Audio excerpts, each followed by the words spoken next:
Another Askari Cast. My name is Rod Van Blake of the Ancient Illumination series as well as Yombani Chronicles.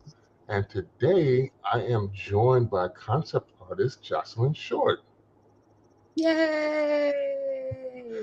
So, for the folks that don't know us, guest co host today, thank you, Jocelyn, for hopping on at such short notice. Uh, Tell the people what it is you do. I'm a concept artist for the entertainment industry, so I do designs like character designs, environment designs, world building, things like that for people's comics, for their books, for their video games, things like that, all that kind of stuff. Um, so I do concept design and I do illustration, so book covers. Um, it just commissions any kind of art you want. So that's what I'm about. That's what I'm out here doing. Good to go. And we'll be sure when I upload this audio for this podcast to Anchor, I will have a link to Jocelyn Short's website so you can check her stuff out and see if there's anything there you like. Today, we are talking about Star Wars, but from a different lens from what I've usually seen discussed on the subject. We are talking about the dope game in Star Wars, which Drugs. yeah, drugs. Yeah, the dope game. They were, Han Solo was moving weight, um, contextually. So we kind of discussed before we went live that you did not dive as deep into the Star Wars rabbit hole as I have. I'm Yes. kind of insane with it. I've grown up with Star Wars, the original trilogy, and all the things after that, including the EU, which is now kind of defunct, the extended expanded universe that was deemed legends and not canon when Disney took over and bought Star Wars. Hmm. I had a friend of mine. I put a Facebook post up asking if there was interest in this subject if I were to talk about it. So I was looking for all my Star Wars heads, and one of my friends, a former business associate, messaged me, and he was like, "Yeah, I read all the books. I read like 50." And I was like, homie, there's like over a couple hundred um, books. Star Wars books? Yes. Oh my god. The new Jedi Order alone is like 22 books Whoa. by various authors. And that's kind of what got me into being curious enough to see if I could write is I was in Japan. I was stationed out there when I was in the Marine Corps. My first duty station was in Okinawa. And it was just before Phantom Menace episode 1 was about to come out. And you know how they say the book is better than the movie, so I decided I was going to check out these books. And my ignorant self thought there were only 6 books because they were doing episodes 1, 2, and 3. And the original trilogy that was released were episodes 4, 5, and 6. And then they were saying there were rumors that they were like possibly doing 9, 3 more after that. So I was like, okay, cool. Should be no more than like 9 books. And I went to the bookstore because we had actual bookstores back then we could walk into. Everybody wasn't on their Kindle and Nook and iPads reading. Uh, and there's a wall. The dude pointed me to the back and like, there's a whole wall of books. I was like, yo, what's up with all this? He's like, yeah, those are all the Star Wars novels. And here I am thinking they were just a handful of books. So I jumped into the rabbit hole and started reading book after book and just got totally engrossed. And I had ingested so much of that, consumed so much Star Wars that I was like, yo, I have read so many of these. I wonder if I could write one. So that's kind of how I got started on my writing journey. Very cool. But if Very cool. you've seen episode 4, New Hope, right? The original Yes. Star Wars. Okay. Hmm. So you knew about Han Solo in the first film where he owes Jabba the Hutt money. And there's Yes. a reason why Jabba is after him and why he sent Greedo to Mos Eisley Cantina, because there was a bounty on Han Solo's head. Right. Basically, what happened, Han Solo was an orphan, grew up in Corellia, and joined the Imperial Navy. They've changed his story somewhat throughout the years. initially he joined the Imperial Navy and got kicked out of the Imperial Navy because he freed a slave, which was Chewbacca. That's how it originally happened. They changed it when they released the movie Solo, a Star Wars story, I think in 2018 that came out with was it Donald Glover, Yeah. Childish Gambino, who plays young Lando Calrissian. And Mm-hmm. that film, they changed it a bit where he just meets up with Chewie on one of the battlefields in like this underground prison for like deserters. They had threw him in there. But basically, he grows up an orphan, joins the academy, gets kicked out after his brush with, feeling bad about how the Imperial Navy was treating the Wookiees, and he ends up freeing Chewie, and that's why Chewie owes him a life debt. Well, now that he gets kicked out of the military, he's broke and trying to do these little odd jobs for money, and eventually he ends up running spice for the Hutts. And so Jabba the Hutt, and they're basically crime families in the Star Wars. They're like almost like the mob, kind of. Gotcha. And so he ends up running this spice stuff. He gets an order to go. That's why um, he's always bragging about the Millennium Falcon making the Kessel Run in a certain amount of parsecs. Mm-hmm. So it's basically, I think it's a weird argument over what a parsec is. It's either a speed or a distance actually. And so, but basically, he's running drugs. He goes there to pick up a shipment of spice Mm-hmm. at this Kessel mining facility, which is a government owned. The Empire owns this mining facility on Kessel. Picks up the spice, and the government or the warden there basically snitches to a local star destroyer, letting them know that there's a ship here that has contraband, and then that he gets stopped. Basically, he gets pulled over by the cops in space, and they're going to board his ship. So he, at the last minute, has to dump the spice so they don't find any contraband on his ship, Mm-hmm. and then they'll let him get away. He's thinking he should be able to let the Empire go on their way. He'll circle back and pick up his shipment of spice, and then go to Tatooine and drop the spice off for Jabba. Mm-hmm. Well, after dude snitched on him, they snatched the spice back. So he comes back to Tatooine empty-handed, and now he owes basically drug money to Jabba for the missing spice. Gotcha. Gotcha. Gotcha. I think there's two main types of spice. There's real spice, which is on the planet Ryloth. You know about the Twi'leks? Usually, people you see dancing with the little tails on their heads. Yes. Those are the Twi'leks or Twi'leks, however you want to pronounce it, from the planet Ryloth. There's a spice that's originated there, and then there's this spice from Kessel, but the spice from Kessel is more special to me. It can give people almost clairvoyant powers. They can have like telepathy. It gets you a feeling of euphoria. Mm. Um, so Is it? it's I wonder. I mean, you definitely know more than me, so please tell me. Just hearing that sounds like the drug is kind of meant to imitate the force, you know. Um, in some ways, I think that it could be a power play if you can take this stuff and it gives you kind of a mental edge. You can almost hear what people are thinking, so they can't really lie to you, and it gives you like a one up in any business decision you make. Um, but it is. You're right. It's more than just this stuff makes me feel good and takes the edge off. mhm. Very different from homie selling death sticks in the prequel trilogy, where Obi-Wan gets offered, "Hey, would you like to buy some death sticks?" And Obi-Wan's like, "You don't want to sell me death sticks. You want to go back to your home and rethink your life," and he leaves him alone. But he was trying to sell him drugs in the club in that scene. Mhm. Um, but this to me is interesting because it's a drug theme in a science fiction setting, and it kind of moves a lot of the plot points along in the story as we know it. It's like an integral part of the story. It's Mhm. the reason why Han Solo owes money.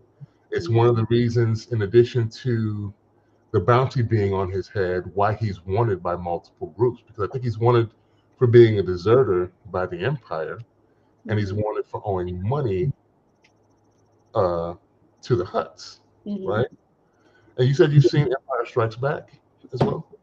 That's the fifth one, right? Episode 5. Yeah, Yes. that's the one where he gets. I think at the end of that movie, he gets frozen in carbonite because Darth Vader wants to use carbonite to trap Luke, his son, but he tests it on Han Solo first. Hmm. But in that scene where he says no disintegrations to all the bounty hunters, he wants Han Solo alive, but he doesn't turn him into the Empire Hmm. when they capture him. Hmm. You see all the bounty hunters on the Superstar Destroyer that Vader is on, and it's a collection of aliens. That's another thing that's kind of weird that's not outwardly said in most of the big media, but in the books it kind of delve into it, that the fact that the Empire is more or less racist against non-human beings. All the aliens are never part of the Empire. If you look, they're always a part of the New Republic or the Rebels. But Hmm. what all the aliens are, all the people that are in the Empire are humans, with the exception of Grand Admiral Thrawn. I don't know if you're familiar with Thrawn. Mm-mm. He's got the blue skin, the red eyes. He's a Chiss. He's in the outer rims of space. He's from the outer rims, like the uncharted parts of space that the Empire hadn't reached yet. What's his name again? Grand Admiral Thrawn. Thrawn. Gotcha. Okay. Yeah. I'm gonna So be yeah. googling while you're talking, so Okay. I can get context on things. Yeah.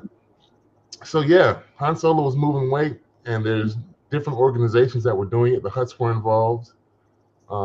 There's also a book called uh, Shadow of the Empire, written by Steve Perry in '97, and that book basically, there's another rival, kind of a crime syndicate called the Black Sun, run by a Phalanx, Prince Sizor. I don't know how you, I think it's Sizor, but he's like he's trying to be a rival to Vader as like the number one man beneath the Emperor at the time.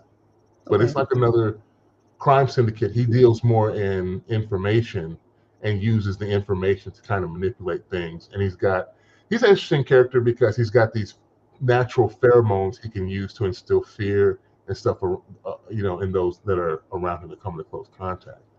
But all this is going on.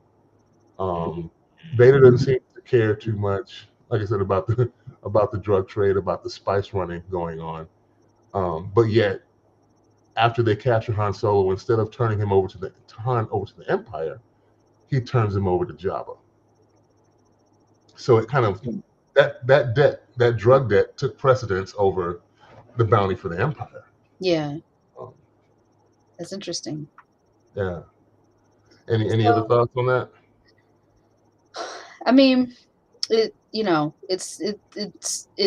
definitely sounds like it mirrors kind of a real life situation where like the empire is like corrupt because it's being influenced by this dirty money that the mob is circulating throughout, circulating from their drug trade that they're orchestrating. Um, so, I mean, and maybe I don't have enough context on the empire. So is like, what is the empire's relationship? I mean, with it. Well, okay, let me get my questions together. So is all right. Is the empire, that's Darth Vader's territory?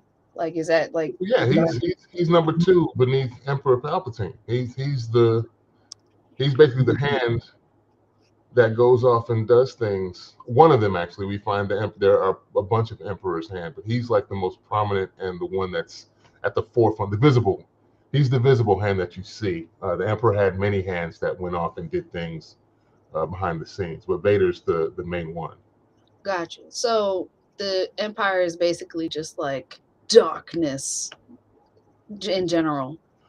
Yes, or is it Yeah, like the funny thing is, in a lot of ways, they're propagandists because they tried to make things seem another way to the Moffs and other governmental figures when they were speaking to the people beneath them, to make it seem like they were doing things that were good and everything was for the benefit of all. And the reason they had such stringent control was that they were placing order throughout the galaxy so that chaos didn't reign. And if they just let everybody do what they wanted to do, then all hell would break loose. But they were doing a lot of underhanded, shady evil things. And if you didn't listen, like either Vader would come in or one of the Emperor's hands would come in and shut that down with the quickness. I just think it is, like you said, people often complain about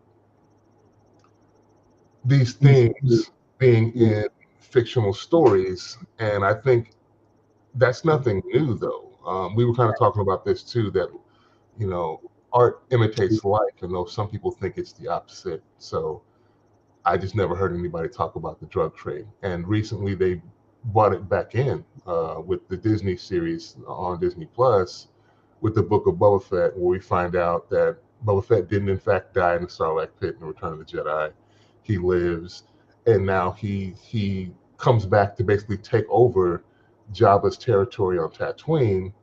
And at the end of the last season, they introduced the Pike, which I think they already introduced that Kessel in that Star Wars: The Solo Story movie. But here we see them on Tatooine using these crazy, super fast trains that run through the desert to move spice. They're trading spice once again on Tatooine. They're delivering.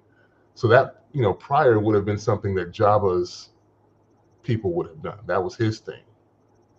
And then we do see, I think, Jabba's family try and come in and reclaim his territory later, but Boba Fett just kind of ignores them. So I have a question. So, Okay.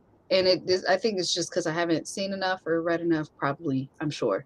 But so, what is the general kind of societal structure in this world? Like, how, like, is it like the empire exists, aka the government, and they're being funded by this mob drug money, but like, is there a social hierarchy in this world? Like, is it just like the empire, the mob, everybody else is in poverty and trading and just like vagabonds, like, or is it like a middle class, a lower class, a upper class?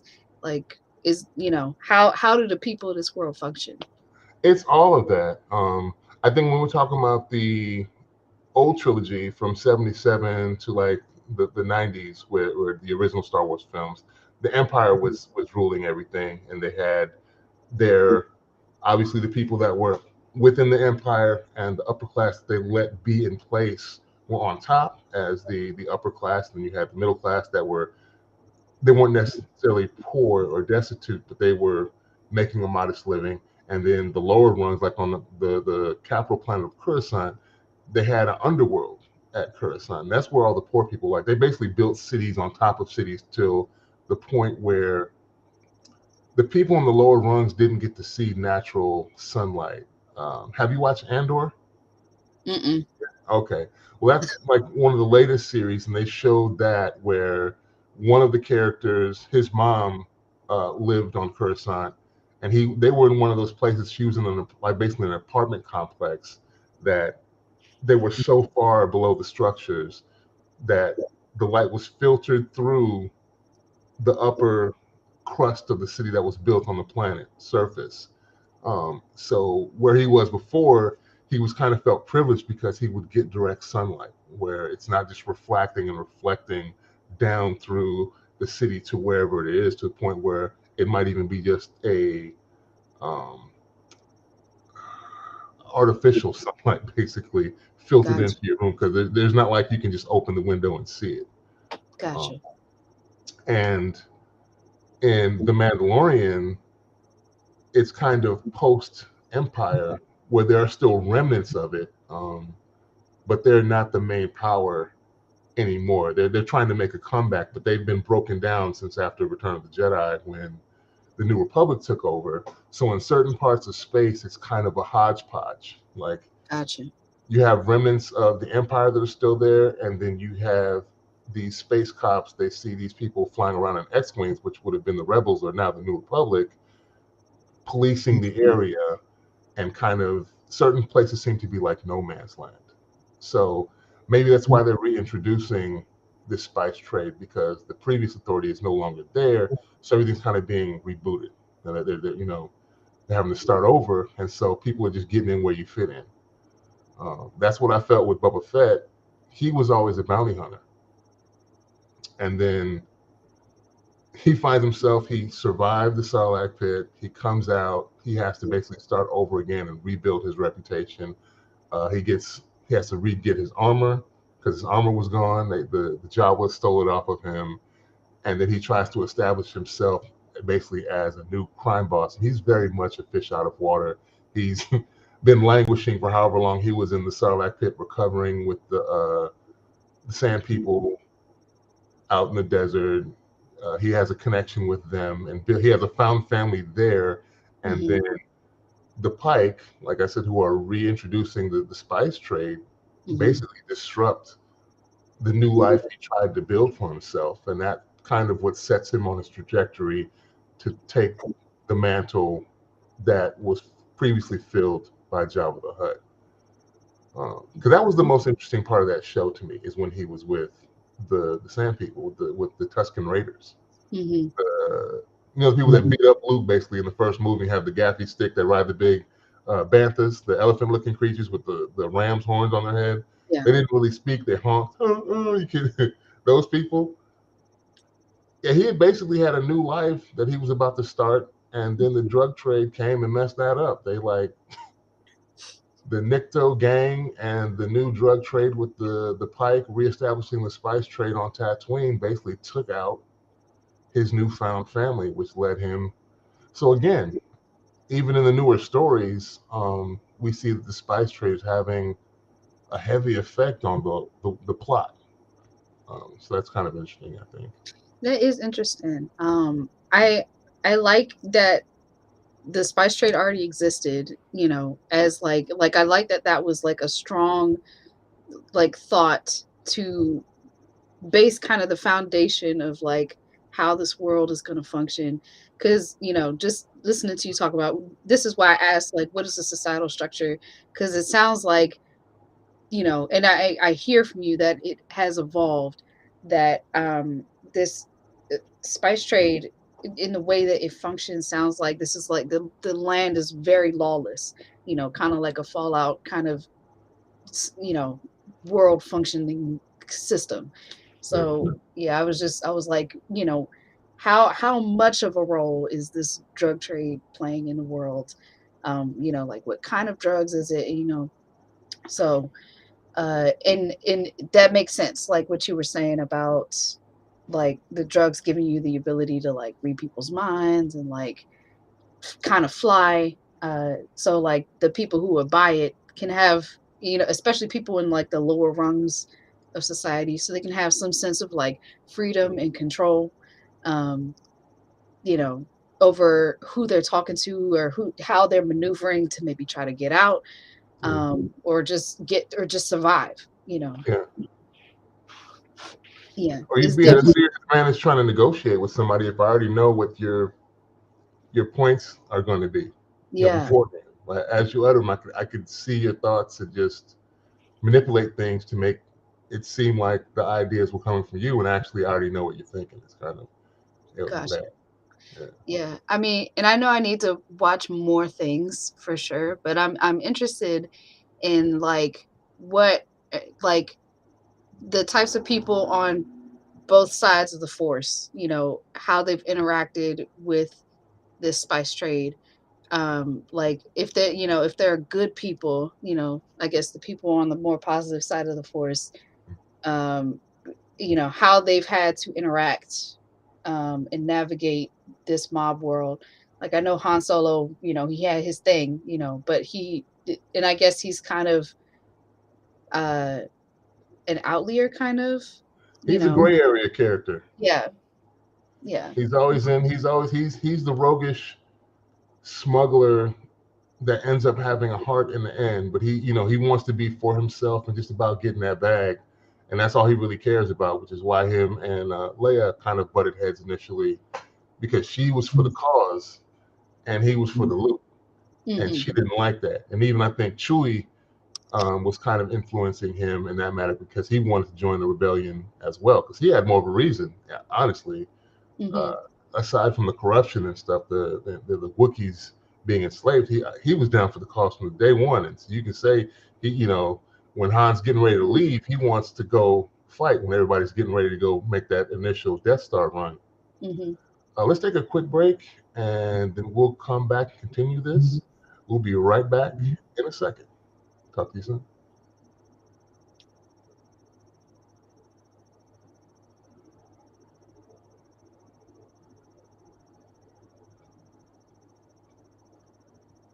And welcome back to the second half of the Askari Cast. My name is Rod Van Blake, and I'm joined once again by Jocelyn Shore. Hello. We are continuing our talk about the dope game in Star Wars. And you were talking about you wanted to know how this kind of referenced the people on the opposite ends of the Force. And I think a lot of people would think that these most recent stories are interesting because uh, it's really only Force adjacent type of stuff now. Because we're not dealing with the Jedi and Sith the entire time. And there Gotcha. are some that feel like we need the Jedi more in those stories, and some are like, no, that's all we ever get. Let's do something different. And the only one that's really gotten that right, I think, is the Mandalorian thus far, where we get sprinkles of it, but it's not the mainstay of the storytelling. Um, and I do think it's interesting that they're bringing the spice trade back into it with the Pike, um, messing up Boba Fett's thing going on Tatooine, and they kind of intermingled the Book of Boba with the Mandalorian as he showed up, towards the end of the last season, and really kind of, I don't know if it necessarily saved the series because I think it's kind of sad that the most interesting thing in your series is a character from another series coming in, and that's kind of what it was. It was like Book of Boba Fett was really, really good starting out when they were having him with his found family. When he ran into the Tusken Raiders, he reestablished himself. Then things took a hard turn. It just got boring of him acting not like himself to me. Gotcha. The character was no longer the same character that I knew. And I understand that people can grow and change and evolve, but it was just at certain points, it's like, well, this is no longer the same character, and things drag and things jump back up when they infuse Mando in there.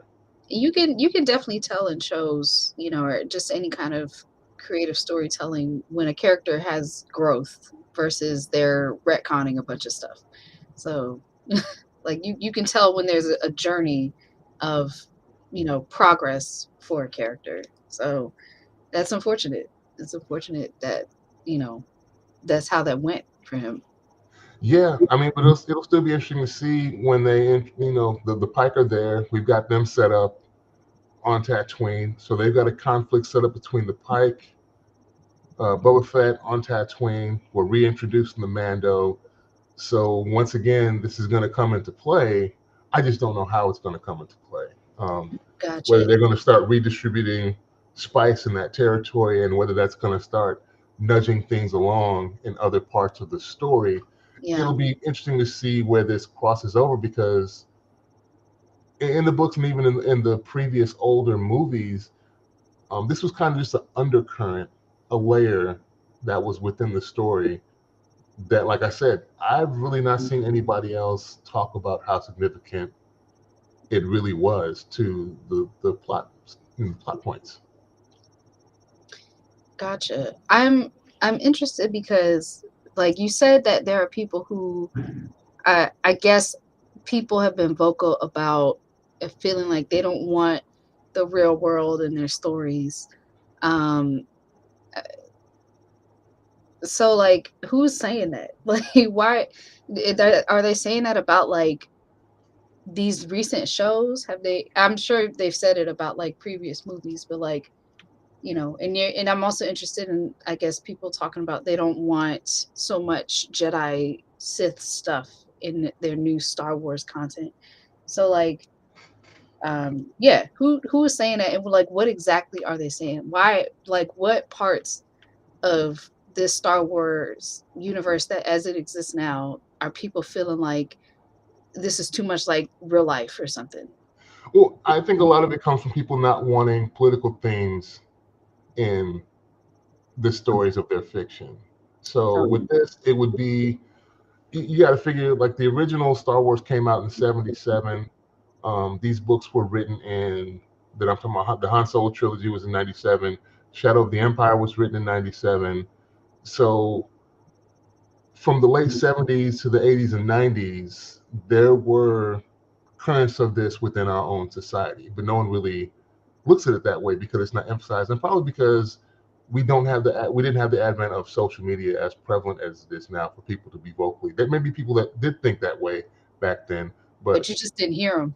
exactly because their reach was kind of limited. Where now everybody can hop online and complain about political things within their fiction and people changing. They like two lines. People didn't want things to change, and some people were happy to have things change. So it comes to diversity, things of that nature. So basically, we have these things that are kind of the same that are layered in there. But you had Finn, you had a female protagonist in Rey, you had Rose Tika in there, and some people were complaining about them as characters. Some people on the opposite end of the spectrum were kind of sick of the Skywalker family because the original trilogy is basically all about that one family and Right. their various offshoots. So it's a lot.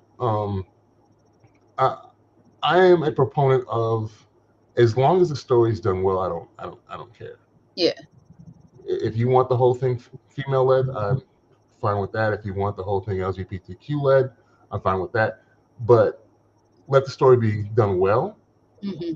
and let someone in that writer's room be a member of those demographics so that we know that that story is true to what their experience would be in this fictional context. That's Yeah. my only thing. Some people, I've had discussions where people thought that I was against it, and I'm like, no, I'm just against you waiting on the big two to do it. Hmm. These bigger companies that have a bad track record of doing it well. Hmm. It's nothing wrong with you wanting them to explore those stories, but I think when you depend on them for those stories, it's setting us up for failure because inevitably, more times than not, you're going to be disappointed with the outcome. Hmm. You know, you can hit the lottery every once in a while. There'll be one that comes out that's really, really good, but for the most part, it's a money grab. I think Finn to me was a big disappointment in the Star Wars. I mean, as we know now, it was disappointing all around. Like just to have that possibility of him going from stormtrooper to The Jedi, Jedi, yeah, dangled in front of everybody, including him, was just such a letdown and really disappointing. And like, and he said he's not working with them again, yeah, because it's like you did that, and I can't have that ever again. Like everybody felt it to be used, almost, yeah, like that far in, like he's in the movie, like he's got a prominent role, but even that far in to still be used as a marketing prop, like that is so hurtful. So that's really frustrating. yeah. And it wasn't even that unique within the lore that they set up because did you see the sequel trilogy, all three? Did you see 7, 8, and 9? Yeah. Okay. Did Hmm. you realize that they introduced another black um, stormtrooper for the New Order who went against the New Order and then became a regular person to fight against with the Resistance? Who was it? Jenna, Oh, okay. the female, Yes. the black Okay. young black woman Yes, who they're this woman. alluding to being Lando Calrissian's daughter. That's Yeah, what they're trying to that's what hint I at. thought. I just had to make sure. That's what I Yeah, thought. but Yeah. her story is nearly identical to Finn's. When she's like, "Well, I was once a stormtrooper and I defected, and now," I was like, "So, like his story's not even unique to him. We found another Finn basically within the same trilogy of films because they were setting this up as this was the new triumvirate, and sadly we lost Carrie Fisher, and you have Mark Hamill and Harrison Ford as the old triumvirate. This Right. was supposed to be them like basically passing the torch to the next set of heroes, and it was kind of all hodgepodge and all over the place. It was. It sounds like, and I don't know this for sure, but it sounds like like the writers changed hands probably several times. Oh, they did. Okay. Okay. Like Uh, Ryan Johnson, I think The Force Awakens had potential if they would have finished that off right. And then the middle movie of that trilogy, Ryan Johnson, basically they set him up for alley-oop, and he just blocked his own shot. He all the stuff you set up, he's like, get that out of here. I'm gonna do my own thing. And so then you have J.J. Abrams trying to come in and fix that in the end cap of that trilogy, and it wasn't cohesive. Uh, Off topic, but it'll be interesting to see what they do with the DCU now, because they're trying to. That's what he says he's trying to do. He's going to make it all cohesive, one things that fall in line with the other. And with Star Wars, it was the yeah. complete opposite. It was just all over the place with those three films. And they had some things that were cool and enjoyable, but I think the stuff that wasn't detracted too much for everybody to fully embrace. So it's really, if you could get together with the Star Wars community as a whole, it's kind of a divisive thing. It's like some people, like, I embrace everything that is Star Wars, and some people's like, I only like this trilogy and I only like that trilogy, and it's kind of all weird. But I do think it's interesting. Some of these recurring themes are coming back into the TV series, which kind of, throws a hand back to some of the old stuff and kind of reels it back in. Like, yes, this still is kind of still related. We're gonna keep this thing going. We'll see what they do. I'm interested. See, now I gotta go and watch all these shows now because like it just sounds like there's you know it sounds like there's such a strong foundation with like this system of like how this world functions. Like I because I watched episode 4 kind of recently, like in the past recent years, 3 years or so for the first time. And like I watched that and I was like, oh my gosh, I get it. Like I get what they're chasing after. Like at least when I watched the most recent trilogy, like I was like, okay, I see what all these other movies, like subsequent movies, have been chasing after. I was like, okay, like there was stakes there. There was just like the action and adventure was on point. Like the movie was moving. People, like important people, were dying. Like people you cared about were dying. Yeah. And it just felt intense. Like Luke's aunt and uncle exploded. Like it wasn't that they just died. It was Yeah. like they were obliterated. Yeah, they left the burning corpses outside the farm sitting there. It was so like that jump blew my mind. I was like, they're gone. Like there's not even skeletons left. Like they're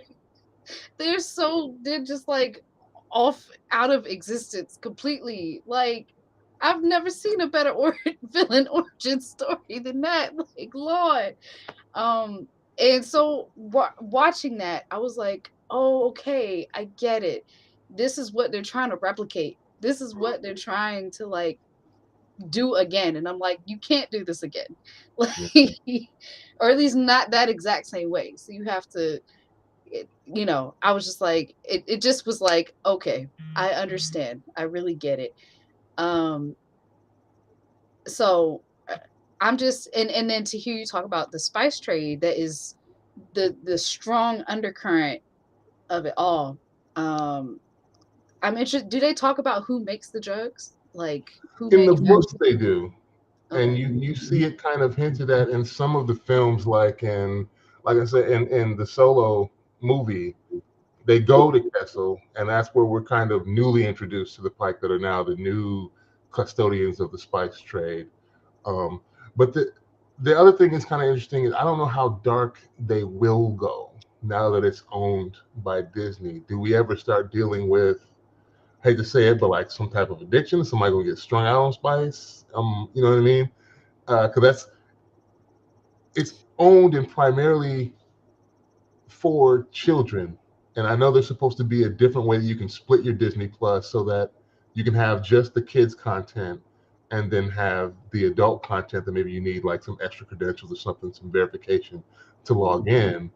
So they're slowly starting to introduce other things on the channel, like Werewolf by Night was a horror story on Disney Plus, but it was still couched in a way that made it more palatable because it's all in black and white until the very end. So you don't really see blood. You might see splashes of black on the screen, which kind of softens the blow a little bit, I think.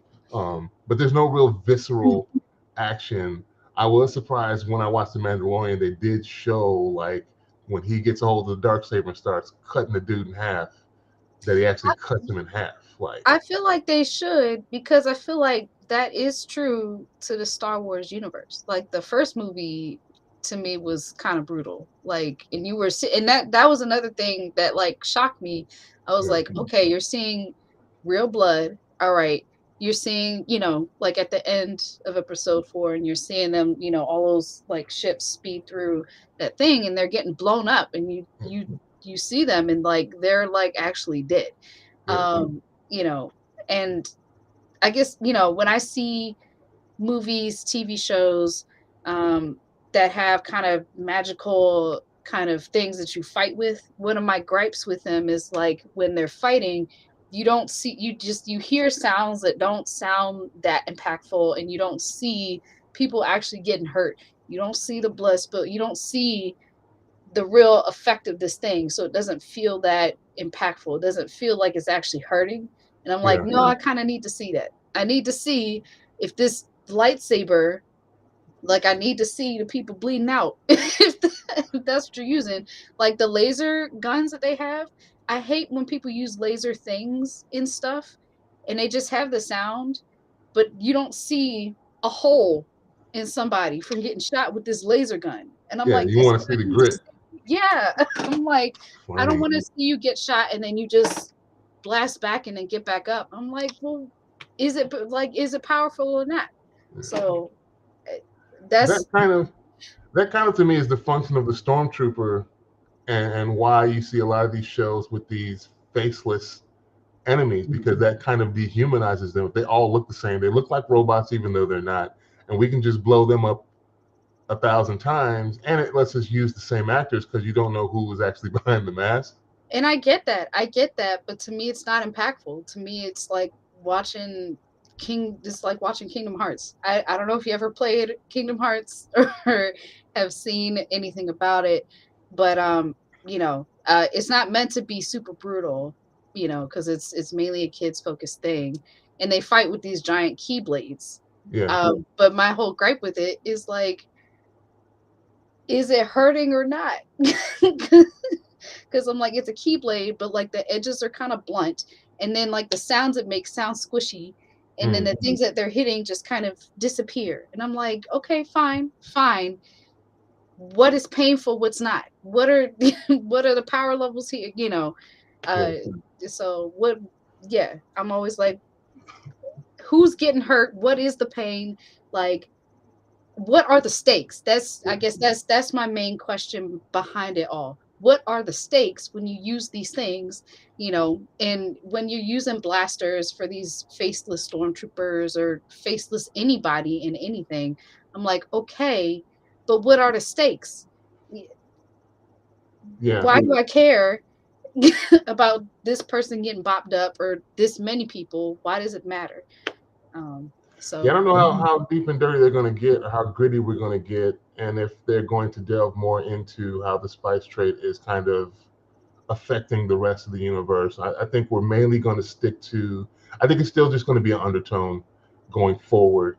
But again, it's going to be a plot device to move things along because that's what it's been previously. Like, if Han Solo isn't running spice prior to the original trilogy, then he doesn't end up running into Obi-Wan Kenobi and Luke at Mos Eisley on Tatooine because he's, you know, doing other things. But that was the reason that he ended up where he was. So it kind of being integral.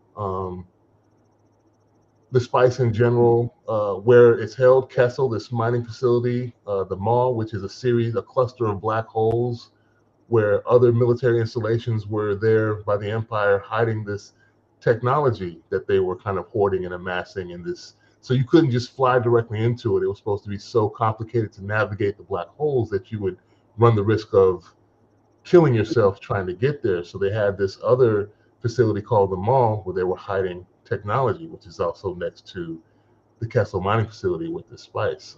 But as far as going down to the street level and seeing someone, I hate to say it, maybe strung out on spice, but that could be a real story. Yeah. Maybe we can have someone who's kind of an anti-hero that's under the influence of spice and kind of strung out on it, and he's addicted to the power that he has from it, and he kind of navigates the universe. Maybe I know they won't go there, but I'm just saying it's a They possibility. could. I mean, they could, because like, is Deadpool on Disney Plus now? Yes, I think yeah, I Yeah, think that's part of the adult section because yeah. those are rated R films. I have faith. I know that like some of the Marvel shows still have some trouble with showing like full brutality. Yeah, Which whatever. But I think I think for something that is like where it's kind of true to that series, yeah, like Star Wars kind of does, it's always kind of had brutality in it to some degree that is critical yeah. to showing stakes. Like it's not a foreign concept here, so I think it's you can count on it more being in it. Like I think you might have less to worry about maybe with this. I Yeah, I'm pretty sure they can do it. My only worry is will they? That's always been Right. my thing with Disney because I'm like, are they going to put kids gloves on all the things? Because everybody's happy to be picked up by Marvel slash Disney because they've got a huge budget and you know you're going to have a lot of marketing behind you. My thing is they get a whole, yeah, you might have a huge budget now and everybody's going to have a lot of eyes on, but will they basically neuter your content by having to dumb it down so that they can make it more palatable for a wider audience? If you have content that say has a lot of violence in it and it's more catered to an adult crowd and not a kids crowd, and they're going to be like, well, a vast majority of our viewers are kids because a lot of our content caters to that. So if you want to be on this station or this streaming service, we may have to tweak things. That's the only when they initially announced that they were buying it, that was my biggest worry. I no, I totally get it. That said, like I said, I think there is Star Wars content across the board. So like I think, we definitely have Star Wars shows that are like animated, that were 3D, that were like specifically meant for kids. And then we Yeah, have films, that are darker, that have more violence, that, shows the violence. Um, so I definitely, and again, that was, of course, that was pre the Disney buyout for yeah, sure. But um, I hope so. I'm with you. I hope we can see it, yeah, and it doesn't get dumbed down because it takes away the impact. Not just because people want to see violence for violence sake, but yeah. violence, is supposed to mean stakes. So yeah. Andor was surprisingly well done. I don't know. Have you watched that yet? Mm-mm. I haven't seen any of the Star Wars live action shows that have Okay. come on. Andor was surprisingly well done. I was worried because it was kind of Star Wars adjacent at first. The first three episodes of that series was the most, to me, non-Star Wars Star Wars thing out there because it was almost openly generic at first. The first three was really slow, but the story was good. I believe the cinematography was awesome. The action when you got it was good, but the first three episodes was just kind of, it could be any setting in any science fiction world. It wasn't explicitly Star Wars until they started slowly dropping things that were just visibly visible cues that you knew you were in a Star Wars universe. Hmm. And they did it. They had some violence in there because Andor, uh, he's kind of a shady character, but he's the character that they need. And I think one of the other characters recognizes that this is a shady being, and we kind of need a smart, shady dude that does what's necessary when the time comes for us to get this movement going to try and get back at the empire. So they did show that they wouldn't really pull punches with that one, and I think a lot of people slept on that series initially because it did not do well numbers wise. But I think for the people that saw it, for the most part, it was well received. We'll see what they do going forward. That show's supposed to get a second season, I believe, as well. But we shall see. We'll see if some of these other themes will rear their heads again and whether they'll become prevalent or whether they just continue to be underlying things, which is fine if it's still an underlying theme. I just thought this would be an interesting topic to discuss. I appreciate you for taking the time out of your day to listen and kind of talk about these things. I see someone's been on the live here for the whole time. I Oh, appreciate you, cool. whoever you are watching out there. Um, I'll have a link, like I said, to Jocelyn's website as well as to my website if you want to check out our creative endeavors. And of course, the audio will be uploaded to Anchor, and Anchor will output it to Google Play, iTunes, Spotify, and a bunch of other places where you can listen to podcasts. And we will talk to you all sometime later. Thanks so Thank you. much. Thank you for having me on. Truly. Appreciate I've it. learned a lot. Oh, cool. I'm good. Go ahead. Talk to y'all soon. Peace.